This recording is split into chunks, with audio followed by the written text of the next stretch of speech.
இனி நம்ம பார்க்க போகிறது செல் தியரியை பற்றி பார்க்கலாம். 1838ல் மெத்தை ஸ்லைடன் ஜெர்மன் லாயர், பின்னாடி அவர் பொட்டானிஸ்ட் ஆகிட்டாரு.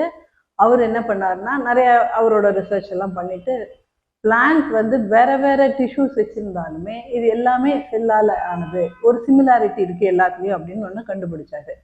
அதே மாதிரி ஒரு ஃபுல் பிளான்ட், அதாவது எம்ப்ரியோலேருந்து வளர்ற பிளான்ட்டும் ஒரு சிங்கிள் செல்லுலேருந்து தான் வந்திருக்கணும் அப்படின்னு அவர் சஜஸ்ட் பண்ணார். இதுக்கு அடுத்த வருஷம், அதாவது 1839ல் அவரோட கொலீக் ஒருத்தர் தியோடர் ஷ்வான் அப்படின்ற பேர், அவர் ஒரு ஜெர்மன் ஜுவாலஜிஸ்ட். இவர் என்ன பண்ணார்னா ஒரு பப்ளிஷ் பண்ணியிருக்காரு ஒரு ஆர்டிக்கிள், என்னென்னா செல்லுலார் பேசிஸ் ஆஃப் அனிமல்ஸ் அப்படின்னு பப்ளிஷ் பண்ணார். அதில் என்ன சொல்லியிருக்காருன்னா அது பிளான்ட்டாக இருக்கலாம் இல்லை அனிமலாக இருக்கலாம், எல்லாமே செல்லுங்கிற ஒரு இதால தான் ஆயிருக்கு அப்படின்னு சொல்லிட்டாரு.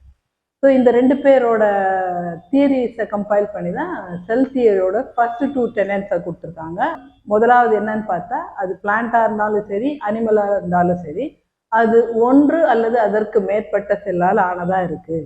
அதோட ரெண்டாவது தியரி என்னன்னு பார்த்தா எல்லா ஆர்கானிசத்துலேயும் ஸ்ட்ரக்சரல் யூனிட் என்னென்னா செல் அப்படின்னு உறுதிப்படுத்தியாச்சு.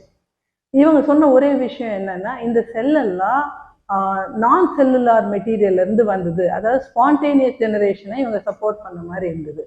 இதை டிஸ்அப்ரூவ் பண்ணுறதுக்கு நிறைய வருஷம் ஆயிருக்கு. அதாவது 1855ல் ருடால்ஃப் விர்ஷோன்ற சயின்டிஸ்ட், அவர் வந்து ஜெர்மன் பெத்தாலஜிஸ்ட், நிறைய எக்ஸ்பெரிமெண்ட்ஸுக்கு அப்புறம் இந்த தியரியை மட்டும் டிஸ்அப்ரூவ் பண்ணி தேர்ட் டெனட் ஆஃப் செல் தியரியை சொன்னார். அது என்னன்னு பார்த்தா ஒரு செல் முன்னாடியே இருக்க இன்னொரு செல்லில் இருந்தால் மட்டும்தான் வர முடியும் அப்படின்னு சொன்னார்.